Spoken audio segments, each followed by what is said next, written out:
This summer was a real gift for my wife and me.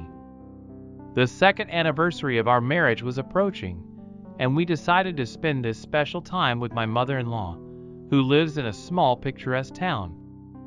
Her home, surrounded by greenery and flowers, seemed like a true escape from the hustle and bustle of the city.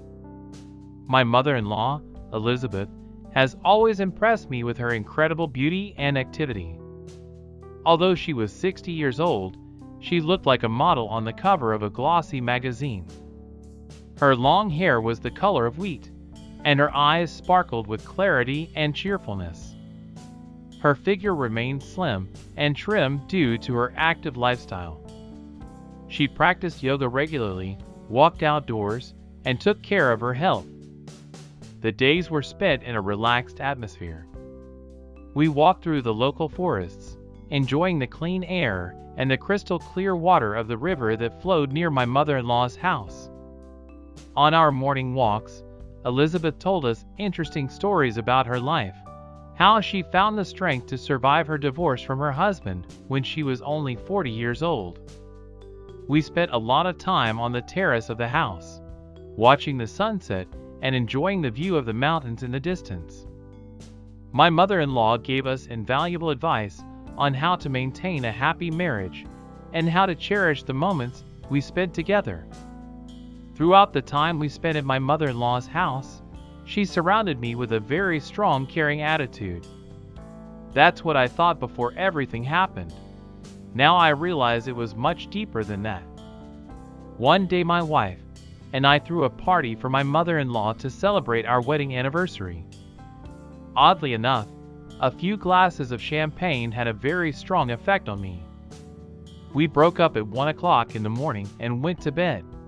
In the evening I got thirsty and went to the kitchen. When I came back, I went to bed and was immediately embraced by tender arms. At some point, I realized that it was not my wife, but my mother-in-law. I panicked and began to explain that I was mistaken. She calmed me down and said that nothing happens that easily.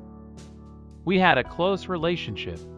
Let me tell you right now, I was not on top of things. I had a false start. I quickly got myself together and ran out of her bedroom. My bedroom was right next to hers. They were side by side, and the doors are the same. All the next day I walked around depressed, my eyes staring at the floor. When we were about to go to bed, Angelica came over and whispered in my ear, "I'll be waiting for you tonight." It was scary, but I put my wife down and went to my mother-in-law's house.